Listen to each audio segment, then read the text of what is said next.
আসসালামু আলাইকুম। নতুন একটা রেসিপিতে সবাইকে স্বাগতম। আশা করি সবাই ভালো আছেন। আমিও ভালো আছি আলহামদুলিল্লাহ। সিক্রেট একটা মশলায় বিফ তেহারির একটা রেসিপি তৈরি করে দেখাবো। অবশ্যই একটা লাইক দিয়ে পুরো রেসিপিটা জুড়ে আমার সাথেই থাকবেন। এখানে আমি চুলায় একটা প্যান বসিয়ে দিয়েছি। প্যানটা যখন গরম হয়ে গিয়েছে তখন আমি এর মধ্যে প্রায় 1/3 কাপ সয়াবিন তেল দিয়ে দিয়েছি। আজকের তেহারিটা আমি সয়াবিন তেল দিয়ে রান্না করব। আপনারা চাইলে সরিষার তেল দিয়ে রান্না করতে পারেন। আর তেলটা যখন গরম হয়ে যাবে তখন এর মধ্যে আমি বড় সাইজের 2টা পেঁয়াজ কুচি দিয়ে দিলাম। আর পেঁয়াজটা আমি একটু ব্রাউন করে ভেজে নিব। আর প্যাকেট মশলা দিয়ে আমি আজকের এই তেহারিটা রান্না করব, কিন্তু এর সাথে আমি কিন্তু একটা সিক্রেট মশলা ব্যবহার করব, সেটা আপনাদের সাথে শেয়ার করছি। পেঁয়াজটা ব্রাউন কালার হয়ে গেলে এর মধ্যে আমি প্রথমে আদা এবং রসুন বাটা দিয়ে দিলাম 2 চা চামচ পরিমাণ। সিক্রেট মশলাটা হচ্ছে চীনাবাদাম এবং কিশমিশ একসাথে আমি বেটে নিয়েছি, দিয়ে দিলাম। এটাও দিয়েছি 2 চা চামচ পরিমাণ। এটা এই চীনাবাদাম এবং কিশমিশ বাটা একসাথে আমি বেটে নিয়েছি। এটা দিলে কিন্তু তেহারির স্বাদটা অন্যরকম আসবে, খেতে অনেক বেশি ভালো লাগবে। আদা রসুন বাটা এবং কিশমিশ ও বাদাম বাটাটা একসাথে আমি একটু ভেজে নেব। ভাজা হয়ে গেলে এর মধ্যে আমি দিয়ে দিব এখানে 600 গ্রাম গরুর মাংস।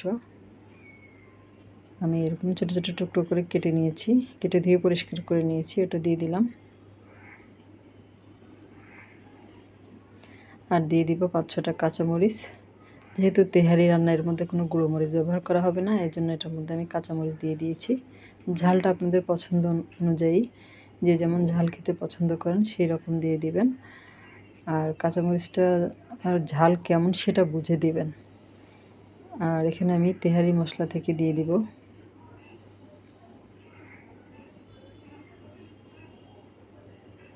প্রায় 3 টেবিল চামচের মতো তেহারি মশলা আমি এখানে অ্যাড করেছি।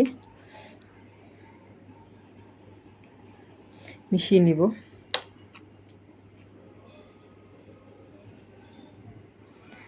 আর এইভাবে তেহারিটা রান্না করলে সবাই কিন্তু অনেক বেশি পছন্দ করবে, বাসার সবাই, ছোট থেকে বড়। মশলাটা আমি খুব ভালো মতো মাংসের সাথে মিশিয়ে নিলাম।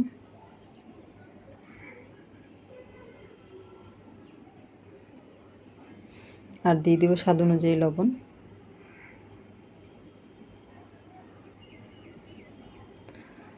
আর এই সিক্রেট উপকরণটা দিলে কিন্তু অনেক বেশি মজা হয় তেহারিটা। আর এখানে আমি বড় সাইজের একটা টমেটো কুচি দিয়ে দিলাম। আর এটা অপশনাল, আপনারা যদি দিতে না চান সেক্ষেত্রে না দিলেও হবে। আর এটা ঢাকনা দিয়ে ঢেকে আমি একটু মাংসটা কষিয়ে নেব। 2 মিনিট কষিয়ে নিয়েছি। এরপর যে আমি ঢাকনাটা তুলে দিয়ে দিব এর মধ্যে টক দই। এখানে 1/2 কাপ পরিমাণ টক দই আছে, আমি এটা দিয়ে দিলাম। মিশিয়ে নেব। আর টক দইটা অবশ্যই দেওয়ার চেষ্টা করবেন। টক দই দিলে কিন্তু মাংসটা খুব তাড়াতাড়ি সেদ্ধ হবে আর খেতেও কিন্তু ভালো লাগবে।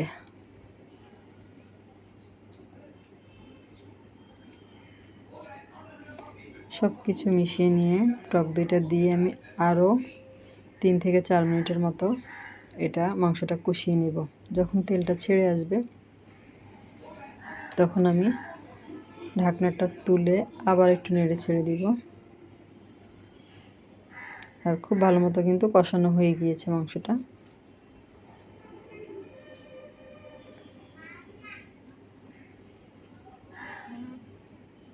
এই পর্যায়ে দিয়ে দিব একদম গরম পানি, ফুটন্ত গরম পানি। পানিটা এমনভাবে দিতে হবে যাতে করে মাংসটা খুব ভালো মতো সেদ্ধ হয়ে যায়। আর গরম পানি দিলে কিন্তু খুব তাড়াতাড়ি মাংসটা সেদ্ধ হয়ে যাবে। আমি পরিমাণ অনুযায়ী গরম পানি দিয়ে দিলাম যাতে করে মাংসটা খুব ভালো মতো সেদ্ধ হয়। সব কিছু একসাথে খুব ভালো মতো মিশিয়ে নেব। আর দিয়ে দিব আরও কয়েকটা কাঁচামরিচ। ঢাকনা দিয়ে ঢেকে এটা আমি মাংসটা সিদ্ধ হয়ে আসা পর্যন্ত রান্না করে নিব, অর্থাৎ প্রায় 10 থেকে 15 মিনিটের মতো আমি এটা রান্না করে নিব মিডিয়াম আছে। মিডিয়াম আঁচে রান্না করে নিলে কিন্তু মাংসটা সিদ্ধ হয়ে যাবে। মাংসটা আমার সিদ্ধ হয়ে গিয়েছে প্রায়। এই পর্যায়ে আমি একটা প্লেটের মধ্যে মাংসগুলো তুলে নিব।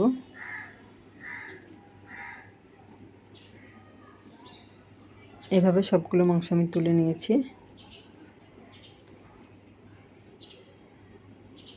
আর এরপরে প্যানের মধ্যে যে ঝোল এবং মশলা আছে এর মধ্যে আমি যে পরিমাণ চাল রান্না করব তেহারির জন্য তার ডাবল পানি দিয়ে দিব।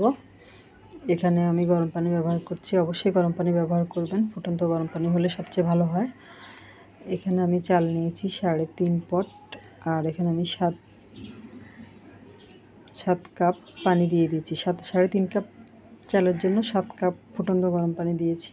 আর সব কিছু একসাথে মিশিয়ে নিব, পানির সাথে মিশিয়ে নিয়ে আমি পানিটা বলক আসা পর্যন্ত অপেক্ষা করব। পানিটাতে যখন বলক চলে আসবে তখন এর মধ্যে আগে থেকে ধুয়ে পানি ঝরিয়ে রাখা চিনি গুঁড়া পোলাও চাল এটা দিয়ে দিব। এখানে 3.5 কাপ চাল আছে, দিয়ে দিলাম পুরো চালটা, দিয়ে মিশিয়ে নিব পানির সাথে।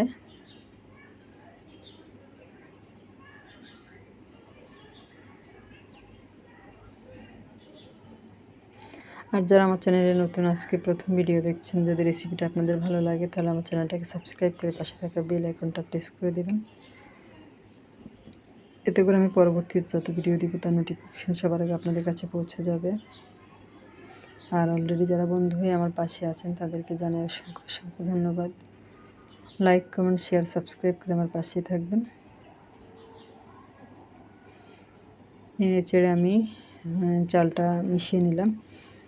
আর চালটা খুব ভালো মতো বলক আসবে, এরপরে পানিটা যখন টেনে আসবে ওই পর্যন্ত আমি এটা ঢাকনা ছাড়াই রান্না করব।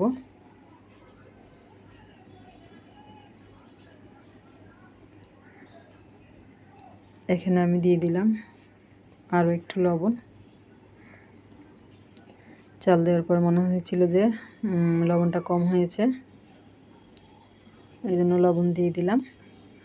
অবশ্যই এই পর্যায়ে লবণটা চেক করে নেবেন।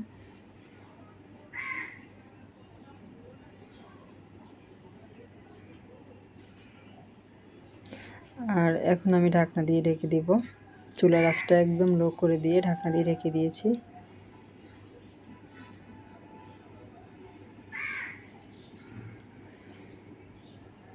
আর ঢাকনাটা তুলে আমি মাংসটা দিয়ে আবার খুব ভালো মতো মিশিয়ে আরও 3টা কাঁচামরিচ দিয়ে ঢাকনা দিয়ে ঢেকে এটা প্রায় আরও মিডিয়াম লো আছে 20 মিনিটের মতো আমি এটা দমে রেখেছিলাম। রান্নাটা আমার হয়ে গিয়েছে। তেহারিটা এই যে সার্ভ করে আপনাদেরকে দেখাচ্ছি।